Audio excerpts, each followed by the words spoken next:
TP. സിന്ധുമോളുടെ കടുത്ത വിമർശനത്തോടെ BJP. Core committee രൂപീകരണം വലിയ വിവാദത്തിലേക്ക്. വനിതാ പ്രാതിനിധ്യം കുറഞ്ഞുപോയെന്ന ആക്ഷേപം. കോൺഗ്രസിനെ പോലെ ജംബോ കമ്മിറ്റി നിലവിൽ വന്നതോടെ പാർട്ടിയുടെ കെട്ടുറപ്പ് തന്നെ ദുർബലപ്പെടുമെന്ന ആരോപണവും ശക്തമാണ്. സംസ്ഥാന ഭാരവാഹികളെ നിയോഗിച്ചപ്പോൾ നായർ സമുദായ അംഗങ്ങളെ കുത്തിനിറച്ചുവെന്ന ആരോപണമാണ് പാർട്ടി നേരിട്ടത്. ടി.ജി. സജിത്ത് നൽകും വിവരങ്ങൾ. സജിത്ത്, നാരി തൂ നാരായണി, ഇതാണ് പ്രധാനമന്ത്രി എപ്പോഴും പറയുന്നത്. അത് ആ വാക്യം പങ്കുവെച്ചുകൊണ്ട് തന്നെയാണ് ടി.പി. സിന്ധുമോൾ വിമർശനം ഉന്നയിച്ചതെന്നാണ് ഞാൻ മനസ്സിലാക്കുന്നത്. ഏറ്റവും പ്രധാനമായി 21 അംഗ കോർ കമ്മിറ്റിയിൽ ഒരു സ്ത്രീ മാത്രമായി പോയത് എന്തുകൊണ്ടായിരിക്കും? ഈ സ്ത്രീ പ്രാതിനിധ്യം ഉറപ്പുവരുത്തുന്നതിൽ ബി.ജെ.പിക്ക് ആശങ്കയുണ്ടോ? കേരള ബി.ജെ.പിക്ക് ആശങ്കയുണ്ടോ? ഭവ്യ, 21 അല്ല 22 അംഗ കോർ കമ്മിറ്റിയാണ് എന്ന് മാത്രമല്ല അതിൽ 22 പേർ കേരളത്തിന്റെ ചുമതലയുള്ള ദേശീയ പ്രതിനിധികൾ പ്രഭാരിമാരെയും കൂടി ഉൾപ്പെടുമ്പോൾ 24 ഈ കോർ കമ്മിറ്റി വലുതാവുകയാണ് ചെയ്തത്. 24 അംഗങ്ങൾ അടങ്ങിയ ഒരു കോർ കമ്മിറ്റിക്ക് എന്ത് ചെയ്യാൻ കഴിയുമെന്ന വിമർശനമാണ് ബി.ജെ.പിയിൽ ഉയരുന്നത്. കാരണം ബി.ജെ.പിയിൽ പൊതുവിൽ ഇത്തരം ഒരു കോർ കമ്മിറ്റി രൂപീകരണം പതിവുള്ളതല്ല. കാരണം വളരെ കോറായ ഗ്രൂപ്പ് അംഗങ്ങൾ ഉൾപ്പെടുന്ന ഏറ്റവും സുതാര്യമായ ഏറ്റവും സ്ട്രോങ് ആയ ഒരു സമിതി എന്നതാണ് ഈ കോർ കമ്മിറ്റിക്ക് ഉണ്ടായിരുന്ന പ്രത്യേകത. അതിൽ പാർട്ടിയുടെ സംസ്ഥാന അധ്യക്ഷൻ, നിലവിലുള്ള ജനറൽ സെക്രട്ടറിമാർ, ഒപ്പം തന്നെ മുൻ അധ്യക്ഷന്മാർ ഉൾപ്പെടുന്ന ഒരു ചെറു ഗ്രൂപ്പാണ് ഏറ്റവും പ്രധാനപ്പെട്ട തീരുമാനങ്ങൾ കൈക്കൊള്ളേണ്ട ഏറ്റവും തന്ത്രപ്രധാനമായ ഒരു കമ്മിറ്റി എന്നതാണ് ബി.ജെ.പിയുടെ കോർ കമ്മിറ്റിക്ക് ഇതുവരെ ഉണ്ടായിരുന്ന സ്വഭാവം. പക്ഷേ ആ സ്വഭാവം കൈമോശം വന്നിരിക്കുന്നു. 22 അംഗ സംസ്ഥാനത്തിൽ നിന്ന് തന്നെ 22 പേരെ ഉൾപ്പെടുന്നു എന്ന് മാത്രമല്ല അതിൽ ഉൾപ്പെട്ട ചിലരൊക്കെ പുതിയതായി ബി.ജെ.പിയിലേക്ക് വന്നവരാണ്.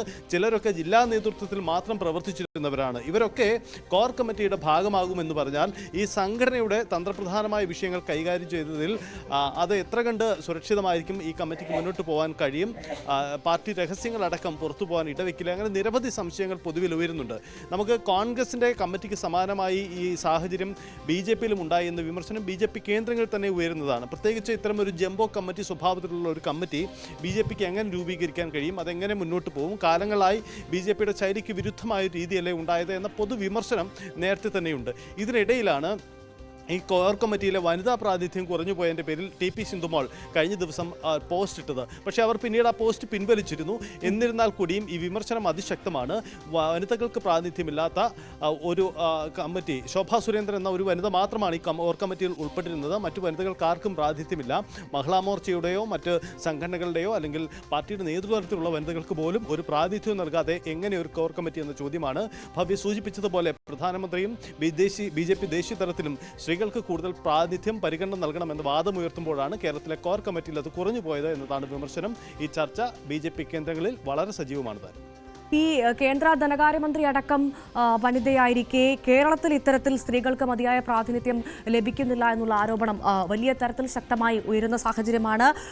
ഇത് ഏതെങ്കിലും തരത്തിൽ കേരളത്തിലെ, നമുക്കറിയാം കോൺഗ്രസ് പോലെ തന്നെ വലിയ ഗ്രൂപ്പ് തർക്കങ്ങൾ, ഉൾപാർട്ടി തർക്കങ്ങളൊക്കെ ഇപ്പോൾ ബി.ജെ.പി നേരിടുന്നുണ്ട്. അതിനെ സ്വാധീനിച്ചിട്ടുണ്ടാകുമോ? അല്ലെങ്കിൽ അത് കാരണമായിരിക്കുമോ സ്ത്രീകൾ പിന്നോട്ട് പോയത്? എന്ത് മനസ്സിലാക്കണം സജിത്ത്? ഈ തീരുമാനത്തിൽ ഒരുപക്ഷെ പുനഃപരിശോധന ബി.ജെ.പിക്ക് നടത്തേണ്ടി വരും. കാരണം സ്ത്രീ പരിഗണന എന്ന വനിതാ പ്രാതിനിധ്യം എന്നത് നമ്മൾ എല്ലാ കമ്മിറ്റികളിലും പൊതുവായി കണ്ടുവരുന്ന അല്ലെങ്കിൽ പാലിക്കപ്പെട്ടു പോകുന്ന ഒരു രീതിയാണ്. അത് മറ്റെല്ലാ രാഷ്ട്രീയ പാർട്ടികളിലും മുൻകാലങ്ങളിൽ ഉണ്ടായിട്ടുണ്ട്. കോൺഗ്രസ് ഒക്കെ വനിതകൾക്ക് പരിഗണന കുറഞ്ഞു പോകുന്നു എന്ന് പരാതിയുള്ള സംഘടനയിൽ പോലും ഇത്തരം സമിതികളിലേക്കെങ്കിലും പരിമിതമായ അളവിലെങ്കിലും വനിതാ പ്രാതിനിധ്യം ഉണ്ടാവാറുണ്ട്. പക്ഷേ ഇവിടെ ശോഭാ സുരേന്ദ്രൻ എന്ന ഒരു വ്യക്തിയെ മാത്രമാണ് ഉൾപ്പെടുന്നത്. ശോഭാ സുരേന്ദ്രനെ നമുക്കറിയാം. ശോഭാ സുരേന്ദ്രൻ നേരത്തെ തന്നെ മുൻനിരയുള്ള വ്യക്തിയാണ്, കോർ കമ്മിറ്റിയുടെ ഭാഗമാണ്, എല്ലാ അർത്ഥത്തിലും ഉൾപ്പെടേണ്ട വ്യക്തിയുമാണ്. പക്ഷേ അതിനപ്പുറത്തേക്ക് ഉൾപ്പെടുത്താൻ ഒരാളെ കഴിയാതെ പോയത് എങ്ങനെയെന്ന ചോദ്യമാണ്. പ്രധാനമായും ജില്ലാ തലങ്ങളിലും അല്ലെങ്കിൽ പുതിയതായി ബി.ജെ.പിയിലേക്ക് കടന്നവരെ അടക്കം കോർ കമ്മിറ്റിയുടെ ഭാഗമാക്കുമ്പോൾ അതിലൊരു വനിതയെ ഉൾപ്പെടുത്താതിരുന്നത് എങ്ങനെയെന്ന ചോദ്യമാണ്. ഇതിൽ രാജീവ് ചന്ദ്രശേഖരൻ്റെ ഈ തെരഞ്ഞെടുപ്പ് നേരത്തെ തന്നെ വിമർശന വിധേയമായിരുന്നു. കാരണം ഈ കമ്മിറ്റി രൂപീകരണ രീതിയിലടക്കം ജാതീയമായ പരിഗണനകൾ ഉണ്ടായിരുന്നു എന്ന വിമർശനം നേരത്തെ തന്നെ ബി.ജെ.പിയിൽ ഉയർന്നതാണ്. നായർ വിഭാഗത്തിന് മാത്രം പരിഗണന നൽകുന്ന രീതിയിൽ കമ്മിറ്റി പുനഃസംഘടിപ്പിക്കപ്പെട്ടു. ഒപ്പം തന്നെ ബി.ജെ.പിയുടെ പരമ്പരാഗത മേഖലകൾക്ക് വേണ്ടത്ര പ്രാതിനിധ്യം നൽകിയിട്ടില്ല. പ്രത്യേകിച്ച് ഈ ക്രൈസ്തവ മുഖങ്ങളെയൊക്കെ പുതുതായി ഉൾപ്പെടുത്തോടുകൂടി പിന്തള്ളപ്പെട്ടു പോയ മറ്റു വിഭാഗമുണ്ട്. ഇത് പൊതുവിൽ ബി.ജെ.പിക്കകത്തൊരു പ്രതിസന്ധിയും ആയി മാറിയിട്ടുമുണ്ട്. കാരണം ബി.ജെ.പിയുടെ പരമ്പരാഗത വോട്ട് മേഖലകളിലെ സംഘപരിവാർ കേന്ദ്രങ്ങളെ അവഗണിക്കുന്ന നയവും പരിപാടിയും കേരളത്തിലെ പാർട്ടിക്കുണ്ട്. അല്ലെങ്കിൽ നിലപാടുകൾ പരസ്യമായി അങ്ങനെ സ്വീകരിക്കുന്നുണ്ട്. അത് ഇതിനകം തന്നെ വിമർശന വിധേയമാണ്. ഇതിന് പുറമെയാണ് ഈ കമ്മിറ്റി രൂപീകരണവുമായി ബന്ധപ്പെട്ട തർക്കമുണ്ടാവുന്നത്. എന്തായാലും ഈ സ്ത്രീ പ്രാതിനിധ്യം കുറഞ്ഞുപോയെന്ന വിഷയത്തിൽ പരസ്യ പ്രതികരണത്തിലേക്ക് വരാതിരിക്കാനുള്ള ജാഗ്രത നേതൃത്വം പൊതുവിൽ കാട്ടിയിട്ടുണ്ട്. ടി.പി. സിന്ധുമോൾ അടക്കം ഈ പരസ്യ പ്രതികരണത്തിൽ നിന്നും പിന്നോട്ട് പോയതിന്റെ കാരണവും അത് തന്നെയാണെന്ന് കരുതാം. എന്തായാലും ഇക്കാര്യത്തിൽ ചില പുനഃപരിശോധനകൾ പക്ഷേ ടി.പി. സിന്ധുമോളുടെ വിമർശനത്തോടെ അത് അവസാനിക്കുമോ, അല്ലെങ്കിൽ ആ പോസ്റ്റ് മുക്കിയതോടുകൂടി അത് അവസാനിക്കുമെന്ന് കരുതാൻ സാധിക്കുമോ? മറ്റ് സ്ത്രീകൾ ഈ നാരി പ്രശ്നവുമായി ബന്ധപ്പെട്ട്, ഈ നാരി തർക്കവുമായി ബന്ധപ്പെട്ട് മുന്നോട്ട് വരാനുള്ള സാധ്യത അത് എത്രമാത്രമുണ്ട്? അതുമാത്രമല്ല, ഈ വിഷയത്തിൽ കേന്ദ്രത്തിന്റെ ഇടപെടൽ ഉണ്ടാകുമോ എന്നാണ് മനസ്സിലാക്കേണ്ടത് സജിത്ത്? പുനഃപരിശോധനയ്ക്ക് സാധ്യതയുണ്ട്, തള്ളിക്കളയാനാവില്ല. പ്രത്യേകിച്ച് വനിതാ പ്രാതിനിധ്യം കുറഞ്ഞു പോയെന്നത് ഒരു ഗുരുതരമായ വിമർശനമാണ്.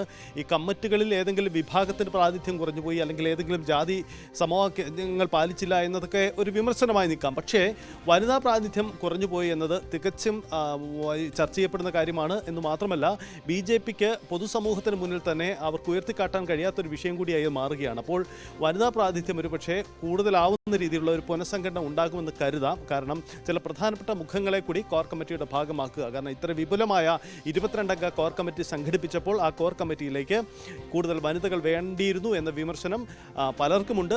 അത് ടി.പി. സിന്ധുമോളിലൂടെ മാത്രം പരസ്യമാക്കപ്പെട്ടു എന്ന് മാത്രം. ശരി, ടി.ജി. സജിത്താണ് വിശദ വിവരങ്ങൾ നൽകിയത്.